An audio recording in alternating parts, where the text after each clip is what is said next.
Salut à tous et bienvenue dans cette vidéo, je suis Run for Health et je vous emmène aujourd'hui avec moi pour un nouveau trail, le Trail des Cabornis 2022.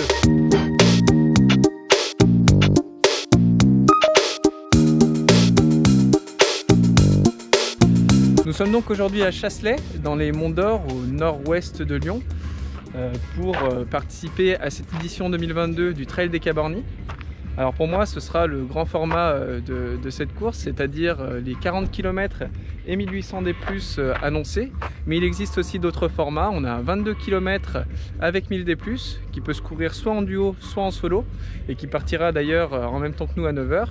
Et on avait hier un 11 km avec 500 D+, ce qui permettait, comme c'est maintenant souvent le cas, de participer à un challenge sur 2 jours, donc soit 11 + 22, soit 11 + 40, ce que je n'ai malheureusement pas pu faire puisque je travaillais hier. Alors, quelques petites particularités pour ce trail. Premièrement, le parcours n'est pas connu à l'avance, la trace n'a pas été donnée. Seuls les profils des courses ont été publiés sur les réseaux il y a 2-3 semaines à peu près. Donc je trouve que c'est plutôt sympa d'avoir ce petit côté surprise, et donc le fait que le parcours change un peu chaque année. Et deuxième petite particularité, les organisateurs mettent en place un challenge Strava. Donc on retrouvera sur le parcours 2 pancartes qui délimiteront un segment Strava. Et celui ou celle qui aura fait le meilleur temps sur ce segment et qui aura enregistré sa trace sur Strava gagnera un lot. Voilà. Donc là encore, je trouve que c'est plutôt sympa d'avoir des petites choses atypiques comme celle-ci. Bon, pour ma part en tout cas, ce challenge Strava, ce sera absolument pas un objectif. L'objectif aujourd'hui, c'est avant tout de finir sans se blesser. L'Eco-Trail est dans 2 semaines. Et un deuxième objectif, ce serait d'essayer de maîtriser ma course. Je commence à avoir un petit peu d'expérience sur ce type de distance. Mais c'est vrai qu'à chaque fois, malgré tout, sur le dernier tiers, dernier quart de la course, je finis pas mal cramé, vraiment au mental. Et j'aimerais bien progresser de ce côté-là. Donc voilà, tout en essayant de faire de mon mieux évidemment, mais essayer de gérer un petit peu mieux ma course. Alors comme toujours, avant de prendre le départ, je prends quelques instants pour vous présenter une association. Aujourd'hui, il s'agit de l'association Récup et Gamelle. Récup et Gamelle qui est une association lyonnaise créée en 2014 par 3 fondatrices, avec pour volonté de sensibiliser par l'action le grand public et les acteurs de l'alimentation à la lutte contre le gaspillage alimentaire et à la promotion du zéro déchet. Donc pour vous donner quelques chiffres que vous pourrez retrouver sur leur site, c'est 30% de la production alimentaire mondiale qui est jetée ou gaspillée chaque année dans le monde. Alors en fait, on produit en réalité de quoi nourrir 12 milliards de personnes, soit 1,6 fois la population mondiale. Et quand on sait que la faim dans le monde représente, selon l'UNICEF, environ 10% de la population mondiale, c'est vrai que ça fait réfléchir. En France, c'est environ 10 millions de tonnes de nourriture qui sont gaspillées chaque année. Donc ça représente 29 kg par an et par habitant. Et au sein de ces 29 kg, il y a même 7 kg de déchets qui sont encore emballés. Enfin de déchets qui ne sont pas des déchets, hein, de la nourriture qui est encore emballée. Alors face à ce constat, Récup et Gamelle s'inscrit dans une démarche d'économie circulaire, sociale et solidaire. C'est-à-dire que toutes leurs activités prennent en compte intégralement des démarches durables liées à l'alimentation. Donc tout est fait maison. Les aliments utilisés sont en partie des invendus qui étaient destinés à devenir des déchets. Le reste des aliments utilisés sont des produits bio, locaux, récupérés en vrac avec des contenants qui sont réutilisables, et même la vaisselle est réutilisable. Les restes sont conservés et réutilisés. Les épluchures et peaux des légumes et fruits sont évidemment compostés, et l'alimentation est saine, équilibrée et à faible impact énergétique. Pour ce qui est de leurs activités, elles sont nombreuses et je ne pourrais pas tout développer, mais on retrouve, comme j'en parlais tout à l'heure, la collecte d'invendus, donc des produits destinés à être jetés et qui seront réutilisés. On retrouve également des animations et des ateliers sur le thème du gaspillage qui sont menés auprès d'enfants et d'adultes. Et un accompagnement zéro gaspille, zéro déchet est également mis en place auprès d'acteurs de la chaîne alimentaire comme des restaurants par exemple, pour les aider à mettre en place des actions de lutte contre le gaspillage et de gestion des déchets. Et une bocalerie solidaire a aussi vu le jour. Donc vous pouvez retrouver leurs différents bocaux dans des épiceries aux 4 coins de Lyon et alentours, ce que je vous conseille de faire. Alors si vous souhaitez plus d'infos, ce que je vous conseille également de faire, c'est d'aller faire un tour sur leur site, qui est d'ailleurs très bien fait. Vous y retrouverez aussi des astuces et recettes anti-gaspi que vous pourrez reproduire chez vous. Et vous y trouverez aussi un espace dédié aux dons et ou au bénévolat, si vous souhaitez vous impliquer dans cette cause avec cette association. Comme toujours, je vous mets le lien de leur site et de leurs différents réseaux sociaux si vous souhaitez les suivre dans la description de cette vidéo. Bon allez, on va maintenant aller regarder un petit peu à quoi ressemble le parcours aujourd'hui et puis ensuite rejoindre le départ de la course.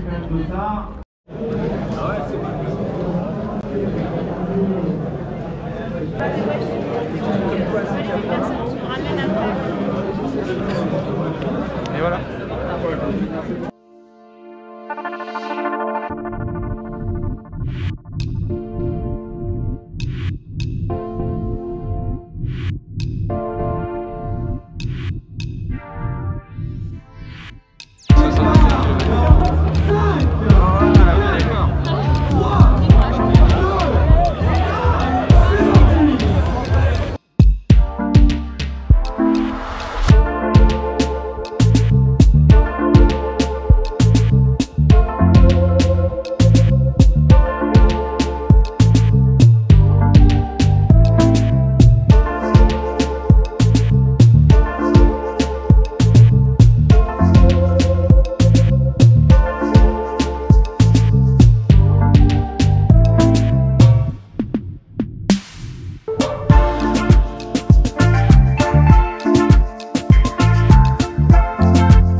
Km 8 et c'était compliqué le départ.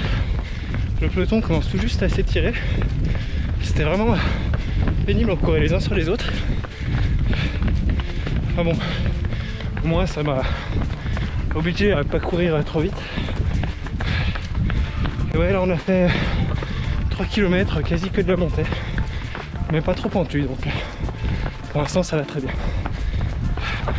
Hop. Fin de la première montée et on arrive à côté du Mont Pli.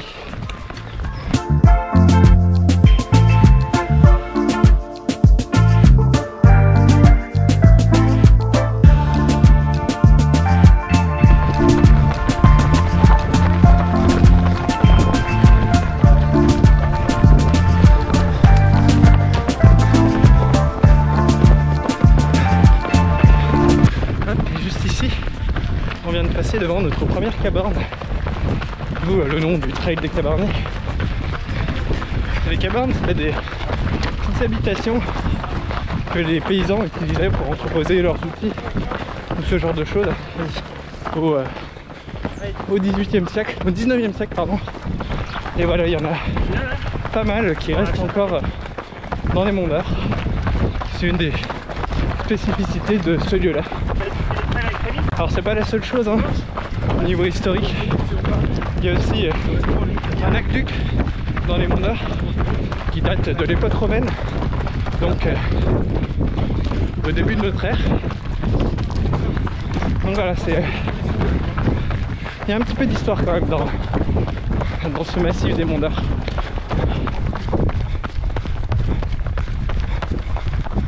Donc ici, nous voici avec la première petite vue. On est parti de Chasser, on est passé par Paul-les-Mieux autour du Mont-Pied et là on se dirige en direction de Curie au Mont d'Or. Après j'ai regardé un peu le parcours. Il y a en haut du Mont-Tout qui est le deuxième sommet de ce massif à 611 mètres je crois. Il y a le Mont Verdun qui est un petit peu plus haut, à 626, mais on n'y passe pas aujourd'hui.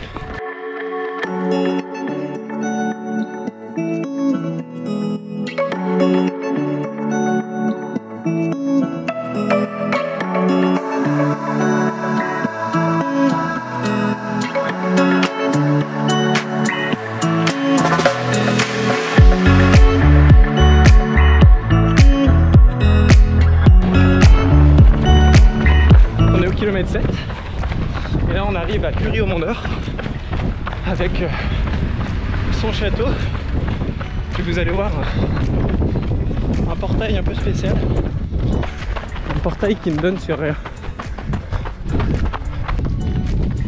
Et là on va remonter pour ce qui va être la plus grosse ascension d'un coup en fait, environ 400 D+, du château de Curie ici jusqu'en haut du Montou, avec je crois un petit arrêt ravito au milieu, au 9e kilomètre.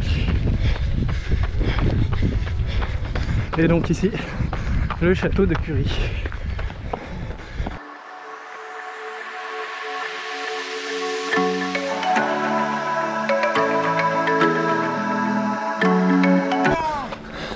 Voilà.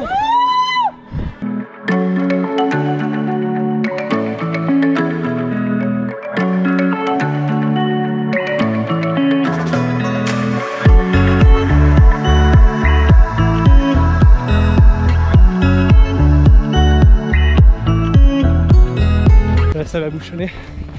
On arrive à des escaliers qui sont un petit peu chicanés sur le parcours,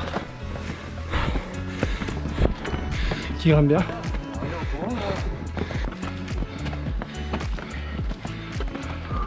Ouais, par contre, ça avance vraiment pas.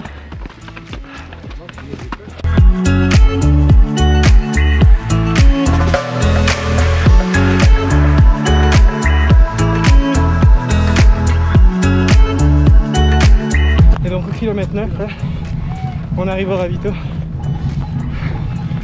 C'est le même auquel on passera au kilomètre 29. On verra dans quel état je serai d'ailleurs.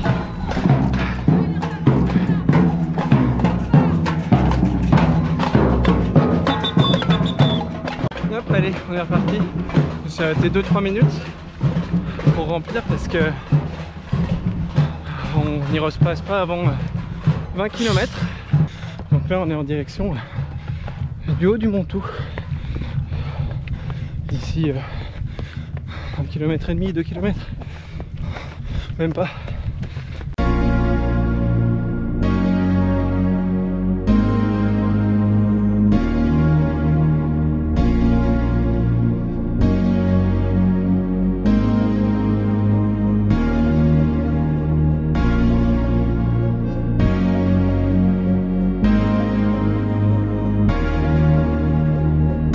Et c'est ici que le 40 km et le 22 km se séparent.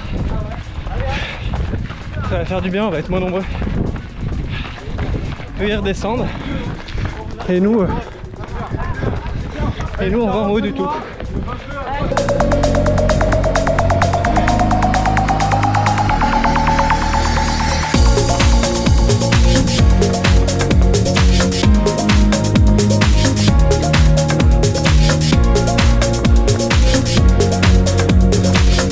Et voilà, on est au sommet du Montou, presque. Ici on a une vue à 360 sur Lyon notamment, un petit peu plus loin. D'ici on voit pas. Et sur le Mont Blanc au loin. Alors vous en vidéo vous verrez rien. On voit également les autres monts. Là-bas le Mont Pi, on était tout à l'heure. Mont Verdun qui est caché derrière les arbres là. Et voilà le sommet.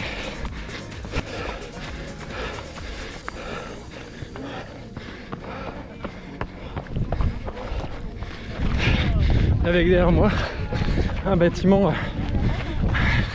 de la base aérienne. Il y a une base aérienne dans les Monts d'Or qui ici est sur le Mont Verdun. Voilà pour l'info. Et c'est parti pour leur descente.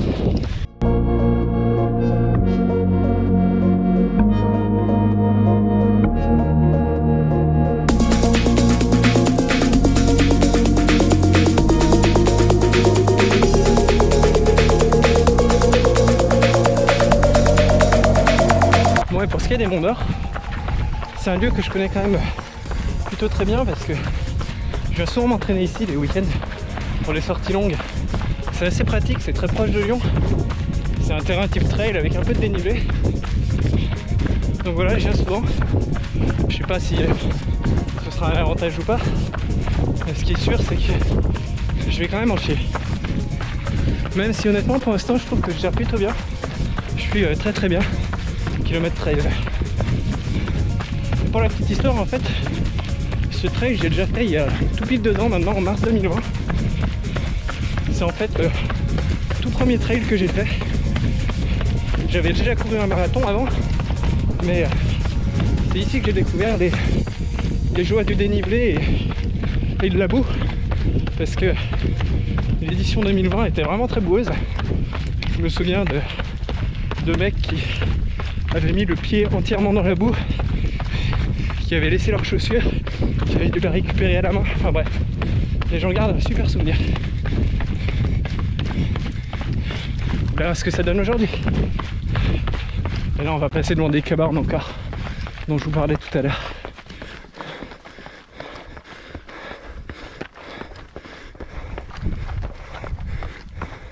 Il y en a une juste là. Ici. Voilà, pour ceux qui ne connaissaient pas, vous aurez vu ce que sont des cabornes.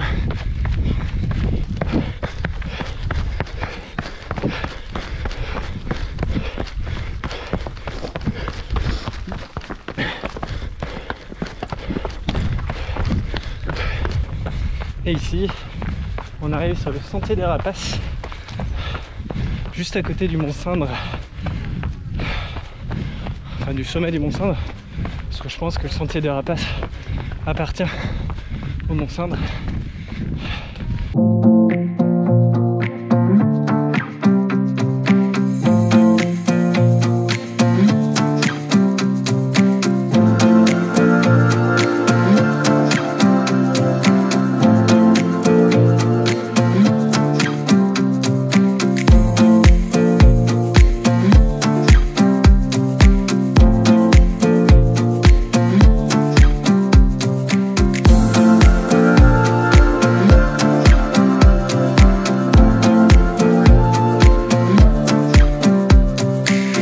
Au niveau de la météo, de la température, on a vraiment de la chance pour un mois de mars.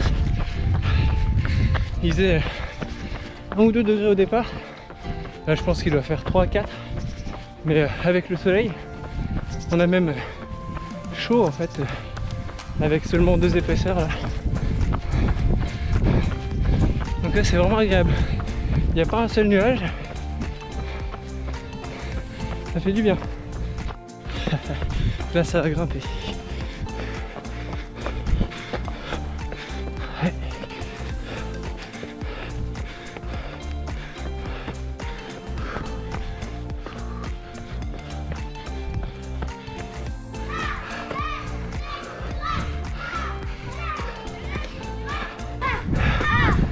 Merci.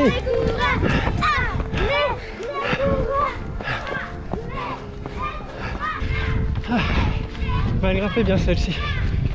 Et on est à 20 km, à la moitié, en 2h02.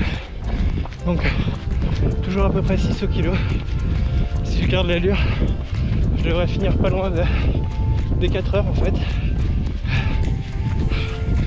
Bon, si je ralentis pas quoi. On verra. Là ça va toujours bien.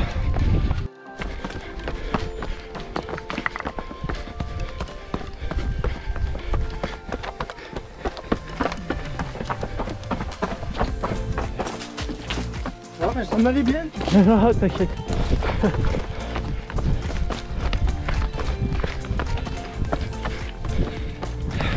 Alors là on a eu tout ce que j'aimais pas, une descente assez pentue avec que de la caillasse, des pierres qui bougent beaucoup.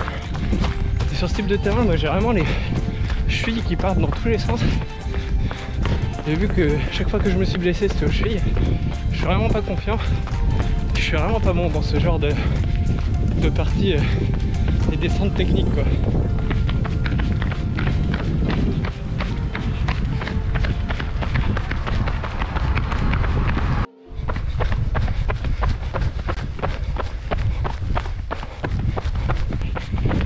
Quand ça descend beaucoup comme ça sent jamais très bon. Souvent ça veut dire qu'il y a une grosse montée qui nous attend derrière.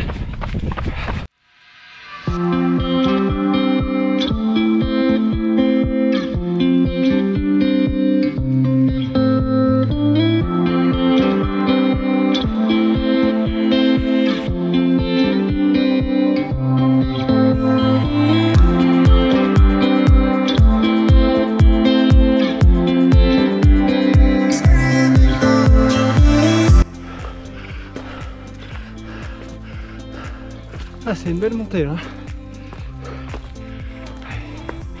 On va relancer.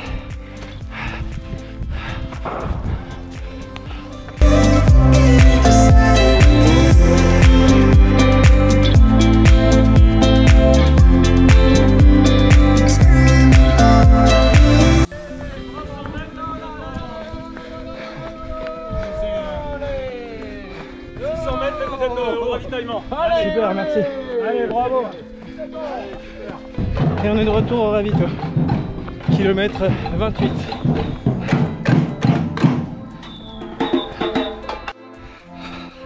Allez, on est reparti. Il doit rester, je pense, 10-12 km. Ah, je crois que j'ai trop bu au ravito. Bon, j'ai mon le GPS de ma montre qui s'est à moitié arrêté, qui est un peu paumé. Donc bon, je vais plus savoir exactement où j'en suis niveau kilomètres. Mais voilà, c'est pas grave, en gros il reste une dizaine de kilomètres là, je pense. Si je me trompe pas, on arrive à la montée de l'église de Pellemil, qui est une montée assez courte, mais avec des marches assez hautes, donc une bonne pente, et elle fait bien mal.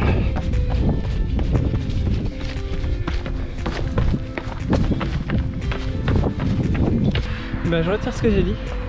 Au final, cette année, ils nous font pas prendre la montée de l'église.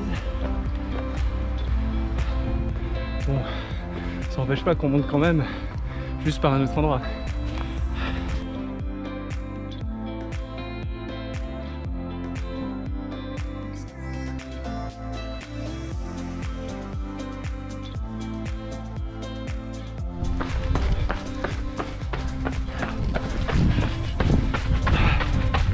Bon, je suis pas loin de 32 km à la montre.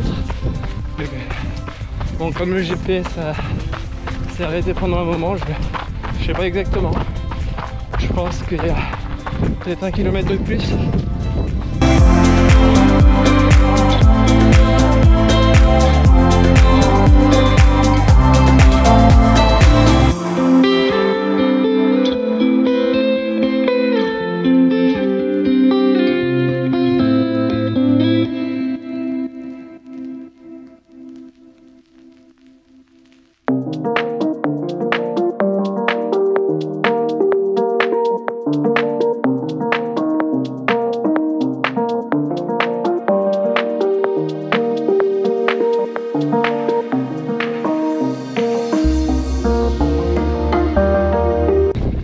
J'ai un peu plus de 37 km à la montre et on est dans la dernière descente. D'ici 2 km on arrive, je pense.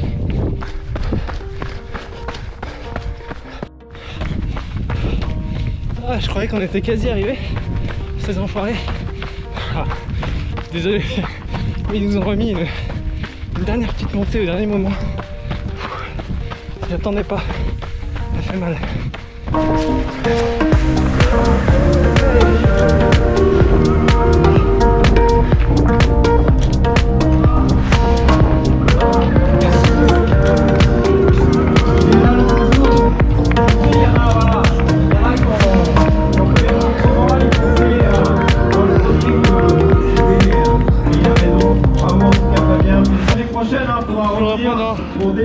Dans quelques minutes. Bon voilà, je finis en 4h09, 49, 4h10 avec à la montre 39 km/h, mais bon, comme j'ai eu un petit problème de GPS, ça doit être légèrement plus. Une moyenne de 6,19 km. Pareil, ça doit être légèrement moins vu que le kilométrage est à peine plus élevé. Et selon les classements qui sont affichés pour le moment, je suis 36e. Donc 36e, je ne sais pas sur combien, comme toujours, je vous le mettrai en dessous. Par rapport à l'objectif que j'avais au départ, qui était de bien gérer ma course, c'était plutôt pas mal. J'ai plutôt bien réussi, même si évidemment c'était quand même dur sur la fin, mais peut-être un peu moins dur que d'habitude. Donc je suis content à ce niveau-là. J'ai vraiment très bien géré jusqu'au kilomètre 20. Ça a été un peu dur entre le 20 et le 25e. Et un peu dur sur la toute fin aussi, mais bon, en même temps c'est normal. L'erreur que j'ai fait, c'est qu'au début je me suis pas placé du tout dans le devant du sas de départ. Donc j'ai perdu pas mal de temps parce que je me suis aperçu qu'en fait à la montre je suis à 4h09, 40 quelque chose. Et sur les résultats je suis à 4h. En gros il y a une minute de différence, je suis à 4h10, 40, quelque chose comme ça. Donc en fait ils prennent pas le départ au moment où la puce passe l'arche, mais bien au moment où le départ est donné. Donc voilà, j'ai perdu une minute à ce niveau là. Et bon c'est pas grave hein, mais en plus de ça je me suis retrouvé dans un fouillis de coureurs. Il y avait vraiment énormément de monde. Comme je disais tout à l'heure, ça m'a permis de pas courir trop vite au début, mais c'était quand même pas super agréable les 2-3 premiers kilomètres. Et puis après bon, j'ai pu me mettre dans mon rythme et ça s'est très bien passé. Maintenant, place au repos. Il y a l'Eco-Trail dans 2 semaines, comme je le disais tout à l'heure. Donc je vais encore une fois, comme je le fais avant chaque grosse course, diminuer un petit peu la charge sur les 2 prochaines semaines. Je vous donne rendez-vous donc pour la prochaine vidéo qui sera celle de l'Eco-Trail. Je vais vous mettre quelques photos en rapport avec Récup et Gamelle que je vous ai présenté en début de vidéo. Comme je le disais tout à l'heure, n'hésitez pas à aller voir leur site, à voir ce qu'ils font. C'est vraiment très cool. Et puis je vous dis à bientôt pour cette prochaine vidéo.